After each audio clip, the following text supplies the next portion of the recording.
Welcome to Dinkoos kitchen. ഒരു മധുരമുള്ളൊരു ഇഡലി തയ്യാറാക്കിയാലോ?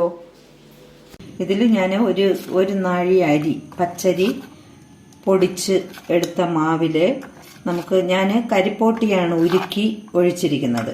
കരിപ്പോട്ടി ഉരുക്കി ഒഴിച്ചത് ഇങ്ങനെ എടുത്തിട്ടുണ്ട്. അതിൽ ഒരു 2 സ്പൂൺ മൈദ,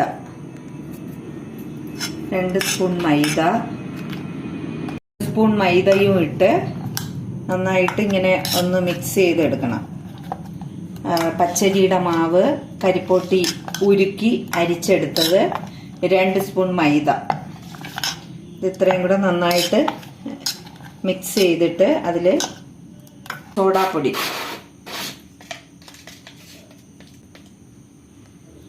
കുറച്ച് ഒരു 1/4 സ്പൂൺ മതിയാവും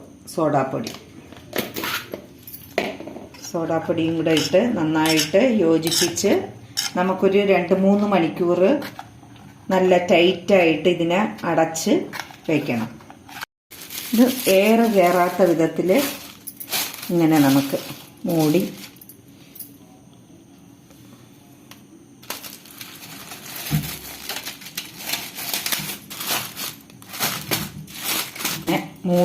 എയർ കയറാത്ത വിധത്തിൽ 2 മണിക്കൂറിന് ഇതിങ്ങനെ മാവിങ്ങനെ വെച്ചിരിക്കണം.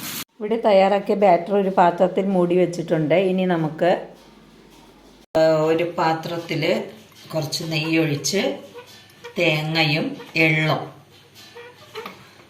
ഒന്ന് മൊരിച്ചെടുക്കും.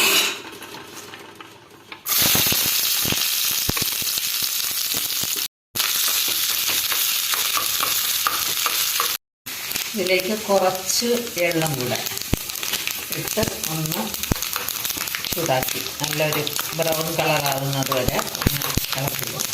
ഇനി ഗ്യാസ് ഓഫ് ചെയ്യാം. ഇനി ഇത് തണുത്തതിന് ശേഷം ആ മാവിലോട്ട് ഒഴിക്കാം.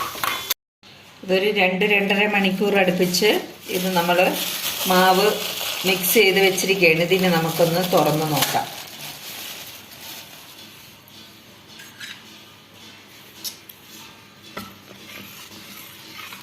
ഈ മാവിലേക്ക് ഇത് ഇപ്പോൾ റോസ്റ്റ് ചെയ്തെടുത്ത തേങ്ങയും എള്ളും ചേർത്ത് കൊടുക്കാം. നെയ്യിലാണ് വരട്ടിയെടുത്തിരിക്കുന്നത്.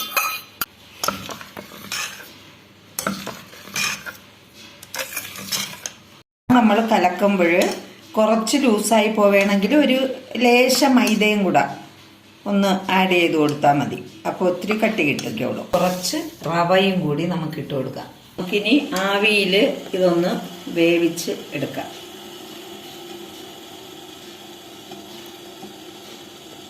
കുറേശ്ശെ ഒഴിച്ചു കൊടുത്താൽ മതി. ഇനി അടുത്തൊരു തട്ടും വെച്ച് ഇതിലേക്ക് വെച്ച് ഇതൊന്ന് മൂടി വെച്ച് വേവിക്കാം. ഇതിന് നമുക്ക് തുറന്ന് നോക്കാം. ആവിയിൽ നല്ലൊരു മധുരമുള്ളൊരു ഇഡലി റെഡിയായിട്ടുണ്ട്. അങ്ങനെ മധുരമുള്ളൊരു ഇഡലി ഇവിടെ തയ്യാറായിട്ടുണ്ട്. കുഞ്ഞുങ്ങൾക്കും മുതിർന്നവർക്കും ഇഷ്ടപ്പെടുന്ന ഒരു വിഭവമാണ്. വീഡിയോ ഇഷ്ടപ്പെട്ടിട്ടുണ്ടെങ്കിൽ ലൈക്ക് ചെയ്യണം, ഷെയർ ചെയ്യണം, സബ്സ്ക്രൈബ് ചെയ്യണം. Okay, thank you.